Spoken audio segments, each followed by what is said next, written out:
ఆయిటి ఊని ఆషాఢం వచ్చినా ఆషాఢం వెళ్ళి శ్రావణం సొచ్చినా ఓ పక్క అమ్మవారికి బోనాలు, ఇంకో పక్క అమ్మలాంటి పచ్చటి అడవిల వనభోజనాలు.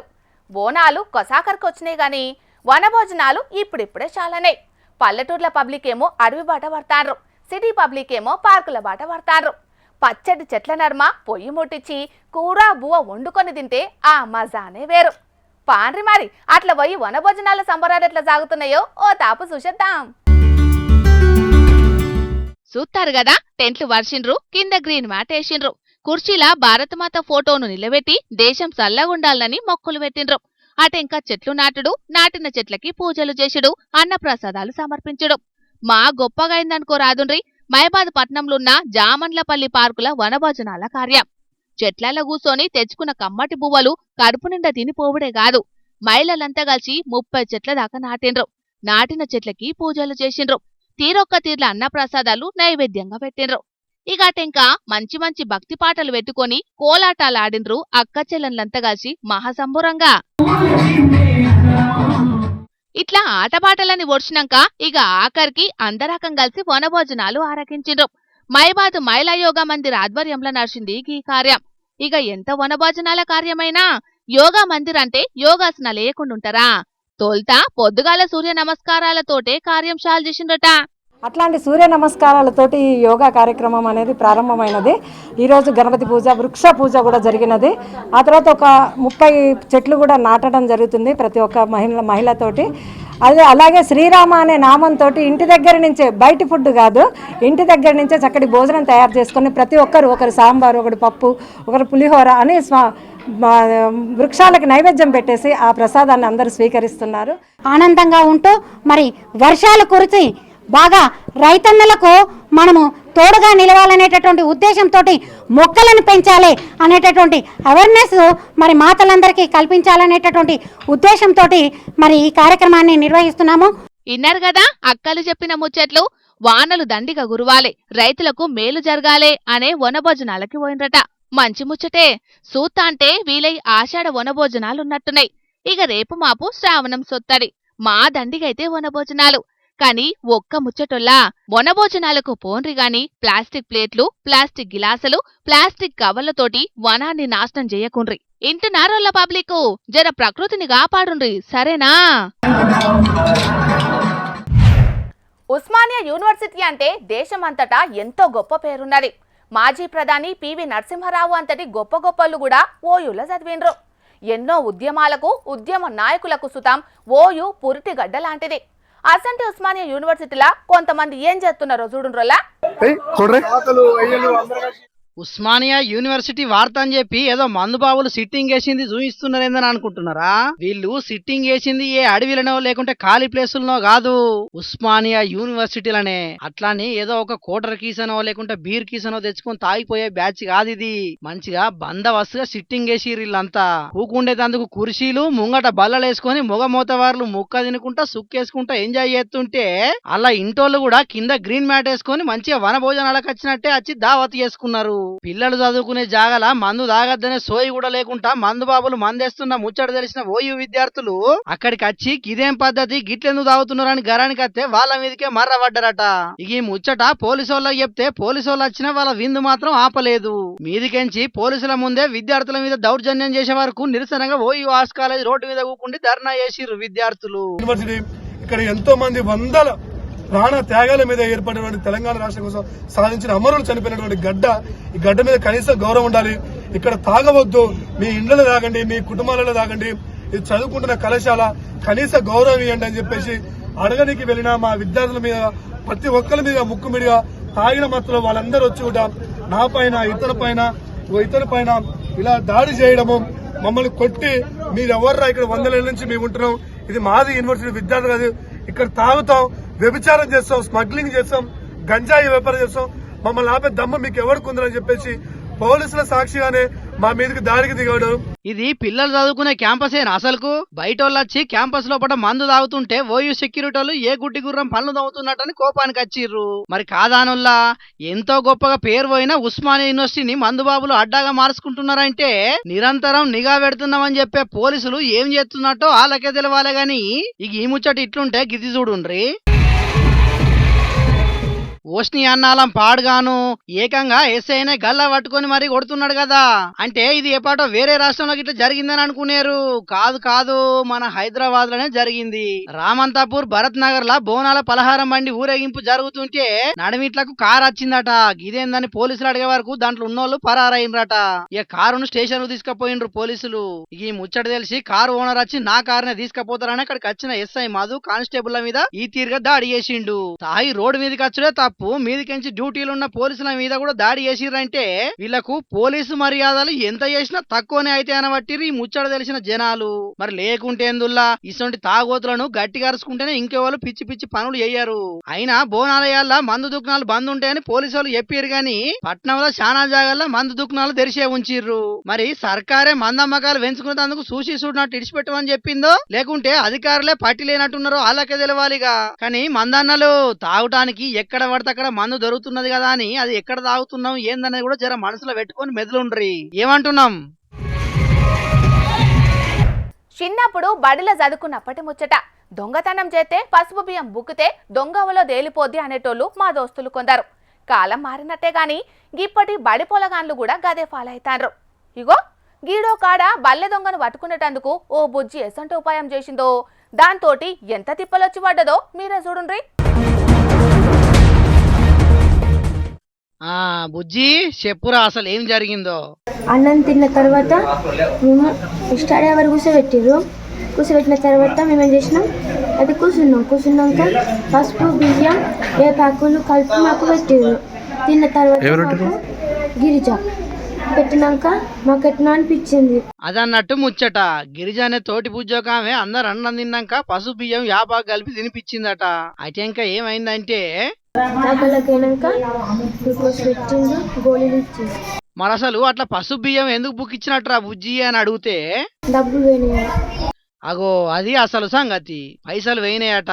ఎంతనట అంటే 100 కాదు 1000 కాదు, ఒక్కటే 100 పోయేటాలకు పసుపు బియ్యం యాపాకు కలిపి తోటి పొలగాళ్ళందరికి తినిపిస్తే కడపంతా గడబిడైందట. పిల్లలకు వాంతులు కూడా చేసుకున్నారట. వెంటనే దవాఖానా తీసుకపోతే డాక్టర్ సూదులేసి గ్లూకోజ్ పెట్టి మందులు ఇచ్చి పంపించిందట. నిర్మల్ జిల్లా పెంబి మండల కేంద్రంలో ఉన్న ప్రభుత్వ గిరిజన సంక్షేమ బాలికల ఆశ్రమ బయలులో జరిగింది. ఇట్లా 100 రూపాయలు ఇద్దరి పోయినాయట. తోటలను ఎవ్వరిని అడిగినా తీయలేదంటే తీయలేదన్నారట. చక్కగా సారు చెప్తే ఒడిచిపోయే కథ. కానీ పసుపు బియ్యం యాపాకు పెట్టేటాలకు కథ అంతా అడ్డం తిరిగింది. పొలగాలకు కడుపు నొప్పి లేచి వాంతులైనాయని తెలిసేటాలకు ఫోన్ కొడితే పరుగునొచ్చి వంటగదిలో పోయి అంతా చెకింగ్ చేసిండు DTDO సారు. వాళ్ళ ఫ్రెండ్స్ డబ్బులు పోయినాయని వాళ్ళు బియ్యం పసుపు కలిపి ఇక్కడ వచ్చిన తర్వాత తెలిసింది. అయితే బియ్యం పసుపు కలిపి తిన్న తర్వాత వాళ్ళకి వామిటింగ్ అయింది. ఎందుకంటే భయపడ్డారు పిల్లలు. ఇది మూఢనమ్మకం అని వాళ్ళకు ఏదో చేసినట్టు భయపడి వామిటింగ్ చేసుకున్నారు తప్ప ఫుడ్ పాయిజన్ మాత్రం పరిస్థితులు కాదు. నేను అన్ని వెరిఫై చేసాం. తిన్నారు కదా, ఓటు అనుకుంటే ఓటు అయ్యింది. తీరా తిన్నాకనే ఇట్లా అయ్యేటాలకు తిన్న పువ్వే మంచిగా లేదనుకున్నట్టున్నారు పొలగాన్లు అయ్యవ్వాలి. కానీ అదేం కాదట. తిండి కాడ అంత మంచిగానే ఉన్నదట. పసుపు బియ్యం తిని భయపడట్లనే పొలగాన్లకి ఇట్లా జరిగిందట. మరి నిజంగానే ఇది పసుపు బియ్యం తెచ్చిన తిప్పాలా లేకుంటే తిండి కాడనే ఏమైనా తిరకాస అయిందా అంటే అది దేవునికే తెలియాలి. గాని ఇప్పుడైతే పిల్లలందరూ మంచిగానే ఉన్నారట. కానీ చూసినరా, పిల్లలు ఏదన్నా ఉంటే బయట సార్లకు చెప్పుర్రి గాని సంత ప్రయోగాలు చేయకుండ్రి. ఇంటున్నారా? పబ్లిక్ ఇప్పుడు మా రాముల తాత వచ్చే యాల కదా, మరి పెద్ద మనిషి ఈ యాలే మిగ్రం ముంగటేసుకున్నాడు. అరుచుకుందాం పార్రి. తాత ఏం చేస్తున్నావే? ఇక మంచిగా నూరి నేను ఏది చెప్తే దాన్ని మంచిగా మక్కి రాసుకోవాలి ఉన్నది ఉన్నట్టు. సరేనా? ఇక మళ్ళీ మరి ఇవాళ చెప్పింది రేపు అడుగుతా.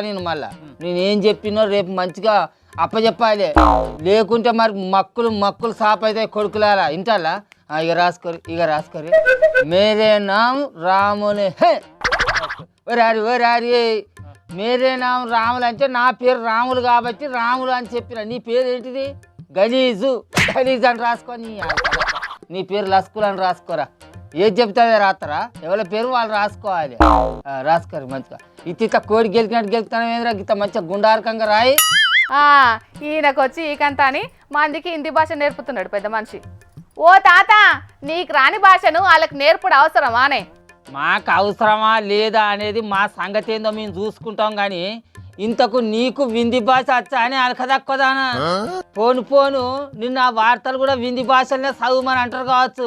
జల్లి ఆ దుకాణం వడవంగానే నా దగ్గరికి రా, వింది భాష నేర్చుకుందు. లేకుంటే ఉన్న కొలు ఊడప్ప అవుతుంది. నా సంగతి ఏందో నేను చూసుకుంటా గాని ఇంతకు ఆ హిందీతోని ఏం పని వచ్చిందని ఈ అంగడి ముంగటేసుకున్నావో అది చెప్పు. అగ్గో పని ఏమొచ్చింది అని అంటదేమరా ఈ అటిక తలికే. అది మన మాతృభాష అమ్మ భాష అయితే హిందీ భాష అనేది మన అమ్మ కంటే పెద్దమ్మ భాష అన్నట్టు. అందుకే దాన్ని ఖచ్చితంగా నేర్చుకోవాలి అందరూ. తాత మరి ఇంగ్లీష్ భాషని ఏమంటారే? అది సవితి తల్లి భాషరా. అవతల దేశాలకు పోవాలనే అవసరం ఉన్న వాళ్ళు అందరు ఖచ్చితంగా భాషను నేర్చుకోవాల్సి వస్తుంది. మనకు అవసరం లేదు కాబట్టి మనకు కూడా ఆ భాష అవసరం లేదు. నేను చెప్పింది రాయాలి కదా, కూడా లేనిపోని అన్ని అడుగుతావు. ఇంతకు హిందీ భాషను పెద్దమ్మ భాష అని నీకు చెప్పినోళ్ళెవలు అది చెప్పు ముసలోడా. ఆగా నేను చెప్పలే ఆరా, దీనికి రాసిచ్చిన వార్తలే చక్కగా చదవరాదు రాంచను. ఇక అసలు ఇది బయట ముచ్చట్లు ఏం తెలుస్తాయి చెప్పు. నీకు హిందీ భాష పెద్దమ్మ భాష అని చెప్పిన పెద్దమ్మని చెవలు అని ఈగిలిస్తాను నీ ఆలు కదా కొమ్మక. ఇక నేను చెప్పుడు కాదు కానీ ఎవరు చెప్పిర్రు ఏం చెప్పిర్రు అనేది బొమ్మ చేసి చూయిస్తా. ఆ కండ్లు పెద్దగా చేసుకొని చెవులు మంచిగా పెట్టి ఇనిగా. రాష్ట్ర భాష హిందీని నేను స్వాగతిస్తున్నాను. ద్రావిడ భాషలు కావచ్చు, తెలుగు, తమిళ్, కన్నడ, మలయాళం, ఏ భాషలు కావచ్చు, దేశంలోని అన్ని భాషలు కావచ్చు, మన మాతృభాష మీద మన గౌరవం ఉంటుంది. మన మాతృభాష మన అమ్మ భాష అయితే దాని మన పెద్దమ్మ భాష హిందీ. అగో ఇన్నో ఆనే కాకిరెప్పల దానా. ఆంధ్రప్రదేశ్ చిన్న ముఖ్యమంత్రి పవనాల్ సార్ ఏమంటాడో, హిందీ భాష అనేది పెద్దవ్వ భాష, హిందీ భాషను నేను స్వాగతిస్తానా, కాబట్టి హిందీ భాషను అందరూ నేర్చుకోవాల్సిందే అన్నట్టుగా చెప్పుకొస్తాడు. మనకు అక్కరికే రాని హిందీ భాషను మన మీదకి రుద్దుడేంది, దాన్ని మనోళ్ళు స్వాగతించుడేందో నాకైతే అర్థమే అయితలేదే. నీకు అర్థం కాకపోతే ఓ గటు మొక్కన పోయి అడక తినిపో, ఎవరద్దంటాళ్ళు.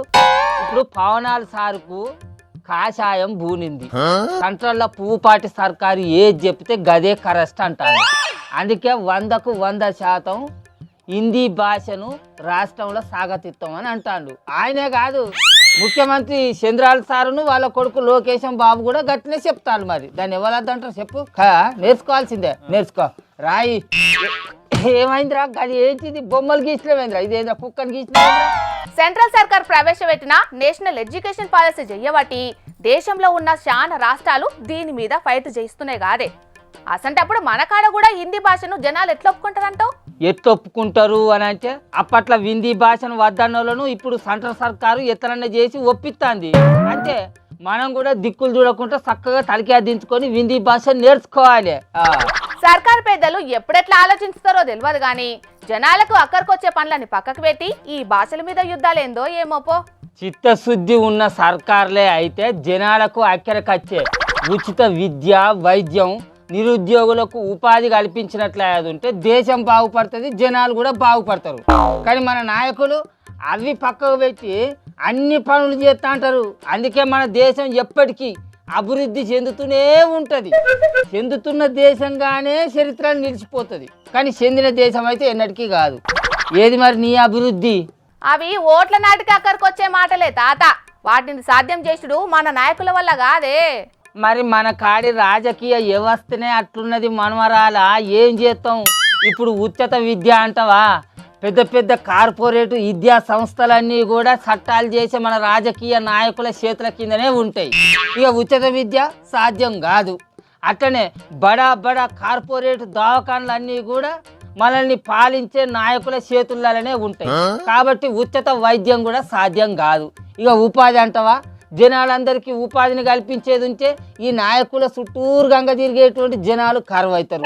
అట్లనే వాళ్ళు ఇచ్చే కోటర్ కీసాలకు, బిర్యానీ పొట్లాలకు ఆశపడి వాళ్లకు జేజేలు పలికేటువంటి కార్యకర్తలు ఉండరు. కాబట్టి ఉపాధి కూడా సాధ్యం కాదు. కాబట్టి ఉచిత విద్య, వైద్యం, ఉపాధి సున్నర్ గయ అయిపోయా. అబ్బా ఏమన్నా చెప్పినవానే తాత. సరే గాని తాత, ఇప్పటి వరకు నువ్వు నేర్పించిన హిందీ ఎట్లున్నదో ఒక్కసారి అలా అడిగి తెలుసుకోవే, చూద్దాము. ఏంది ఇప్పటి వరకు నేను వీళ్ళకు నేర్పిన హిందీ భాష ఏందనేది నీకు ఇప్పుడు చెప్పాలి అంతే కదా. ఒక్క నిమిట్ ఆగు. అరే గలీజు, ఇప్పుడు అక్కడ ఉన్న మనిషిని మనం ఇక్కడికి రాని పిలవాలంటే హిందీలా ఇది రాయే అని అనాలి. మరి అదే ఇక్కడున్న మనిషిని అక్కడికి పో అని అంటే హిందీలో ఏమంటారు ఒకసారి చెప్పు నాకు. అక్కడికి పోయి ఇది రాయే అని అన్నీ తాత. దున్నపోతున్నట్టు తోడ నాకు అనుకూలంగా పెట్టు, తోడ నాకు అనుకూలంగా పెట్టు. వింది భాష నేర్చుకోవా, వింది భాష నేర్చుకోవా. తినరా అంటే పెన్ను తచ్చులు పెట్టుకొని తింటావు. నీ బతుకులమ్మ అనుకుంటా తొక్కుతా పెన్ను పేపర్ది తీ. అరే రే రే, ఆ తమ్ముడికి గంతగానం తోడపాశం ఏం పెడతావు గాని ఇడిచిపెట్టి ముసలోడా. ఏయ్ అందరు మంచిగా నూరి, మన ఊళ్ళో అందరం వింది భాష నేర్చుకోవాలి. అందరం వచ్చే జెండమందనాని వరకు ఊళ్ళున్న జనాలందరూ వింది భాష నేర్చుకున్నారు అనుకో, నేను 3 సార్లు మన ఊళ్ళోకి రప్పించి మీ అందరికి తువ్వాలు కప్పిస్తా. సరేనా? సరే నేను ఖచ్చితంగా నేర్చుకుంటే రాసుకో రాసుకో. రాములు కాదు, గలీజు హే, గలీజు హే అని రాయి. లస్కులు నువ్వు కూడా వచ్చారా? అయినా అద్దనంగా రుద్దితే వచ్చేది కాదు భాష. ఎవరికి నచ్చిన భాషలో వాళ్ళు మాట్లాడుకుంటారు. జపాన్ దేశపులకు జపనీస్ మాత్రమే వస్తుంది. చైనా దేశపులకు సుతం ఇంగ్లీష్ చక్కగా రానే రాదు. వాళ్ళు బతుకుతలేరా? దునియాలు అందరికంటే ఫాస్ట్గా ఉంటలేరా? అయినా భాష ముచ్చట్ల దేశానికి స్వతంత్రం వచ్చిన గిన్నెండ్లలో లేని తిప్పలా ఇప్పుడే ఏమొచ్చిందో ఏమో లీడర్లకే తెలియాలి. పోన్రి. అల్లు అర్జున్ జులై సినిమా చూసిన రానోలా అందులో బ్యాంకుల దోపిడీ చేయనీకి వచ్చిన దొంగల ముఠ గోడను బద్దలు కొట్టి మరి లాకర్లున్న పైసలు మొత్తం మాయం చేస్తారు కదా. ఇక అచ్చం గసంటి ముచ్చట్నే సూర్యాపేటలో జరిగింది. కానీ అది బ్యాంకుల కాదు, ఓ బంగారు దుకాణంలా. మరేందా ముచ్చట, ఏం కథనో పురాగా చూసొద్దాం పాండ్రి. అబ్బరే బిడ్డ, చూసిండ్రు కదా మొత్తం గోడనెట్లా బద్దలు కొట్టిండ్రో. ఒక మనిషి లోపలికి సొచ్చేంత పెద్ద బొక్క పెట్టిండ్రు గోడకి. ఇదొక్కటే కాదు, దుక్నం షట్టర్లను సుతం గ్యాస్ వెల్డర్లతోటి కటింగ్ చేసిండ్రు దొంగోళ్ళు. మరి దుక్నంలున్న బంగారాన్ని మాయం చేయాలంటే దొంగలు గిసొంటి రిస్కులు చేయాల్సిందే కదా. సూర్యాపేటలున్న సాయి సంతోషి అనే గీ బంగారు దుక్నంలా అర్ధమరాత్రి పూట చోరీకి ప్లాన్ చేసిండ్రు దొంగోళ్ళు.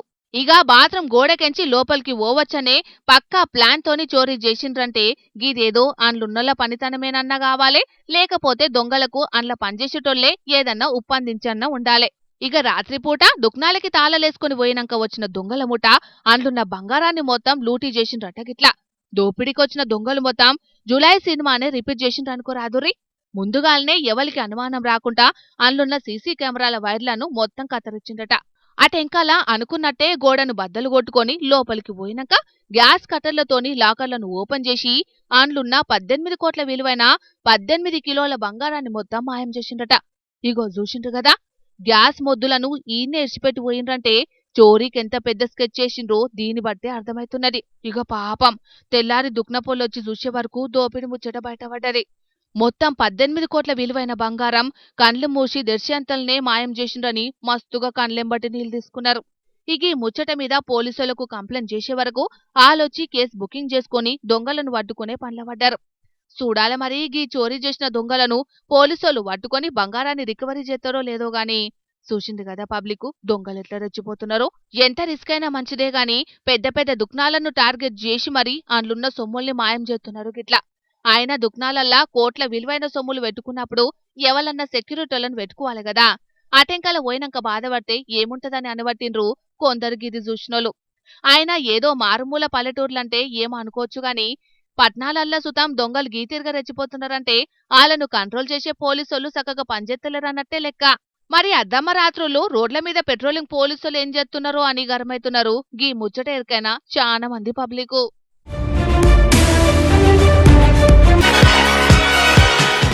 అమెరికా మాజీ అధ్యక్షుడు ఒబామాను అరెస్టు చేసినట్టు ఒక వీడియో సోషల్ మీడియాలో మస్తు వైరల్ అవుతున్నదల్లా. ఇక ఇప్పటి అధ్యక్షుడు ట్రంప్ కాకతోని మీటింగ్ల కూర్చున్న ఒబామాను ఇద్దరు పోలీసోళ్ళొచ్చి అరెస్టు చేసిండ్రు. ట్రంప్ కాక పక్కపొంటి కుర్చీలో కూసున్న ఒబామాను కింద కూసోబెట్టి మరీ చేతులకు బేడీలేసిండ్రు పోలీసులు. ఇగిదంతా ట్రంప్ కండ్ల ముంగటైనా సుతం పండ్లన్నీ ఇగిలించుకుంటా నవ్వుతున్నాడు గాని ఏమనలేదు.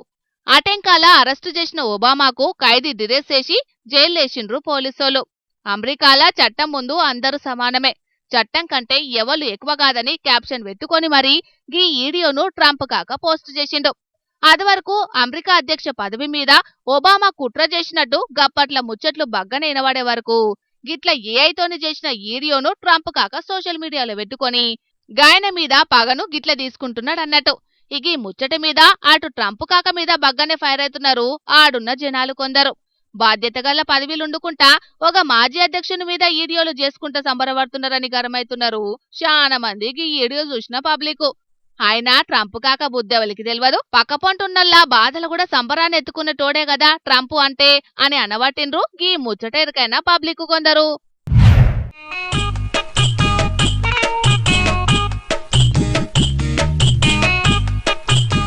ఆడుతూ పాడుతూ పని చేస్తుంటే అలుపు సొలిపేమున్నది అని అన్నట్టు అసెంబ్లీలో మైకుల ముంగట మాట్లాడి యాస్టకొచ్చిందో ఏందో గాని మంచిగా ఆన్లైన్లో పేకాట ఆడుకుంటూ కూర్చున్నాడట మహారాష్ట్ర వ్యవసాయ మంత్రి మాణిక్రావు కోకటే అనే గీన.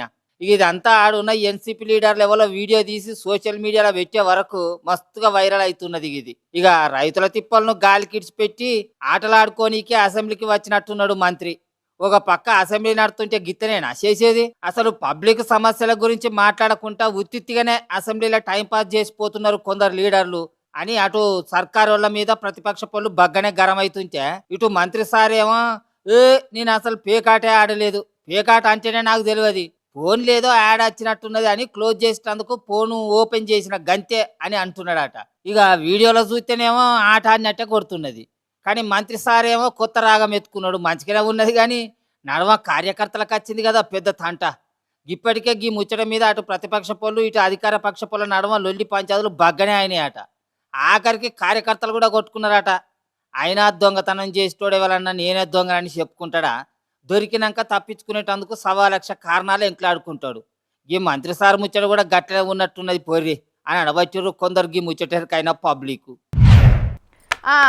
ఇక తెచ్చిన వార్తలన్నీ అయిపోయినాయి. ఈ ఊళ్ళో ఇయాల్టి జోర్దార్ వార్తలు. మళ్ళొచ్చే జోర్దార్లా మళ్ళా కలుద్దాం. అప్పటిదాకా చూస్తూనే ఉండుండ్రి హెచ్ఎం టీవీ. అట్లనే ఇంకెన్ని మంచి మంచి వార్తల కోసం హెచ్ఎం టీవీ యూట్యూబ్ ఛానల్ని సబ్స్క్రైబ్ చేసుకోండి. ఇసంటి ముచ్చట్లు ఆడ మస్తుగుంటాయి. అన్ని ముచ్చట్లు మీ దాకా చేరాలంటే తప్పకుండా గంట కొట్టుండ్రి, లైక్ చేయండి, ఈ ముచ్చటను మీ దోస్తులకి షేర్ చేయండి. ఏమంటున్నాం? సరే మరి, టాటా.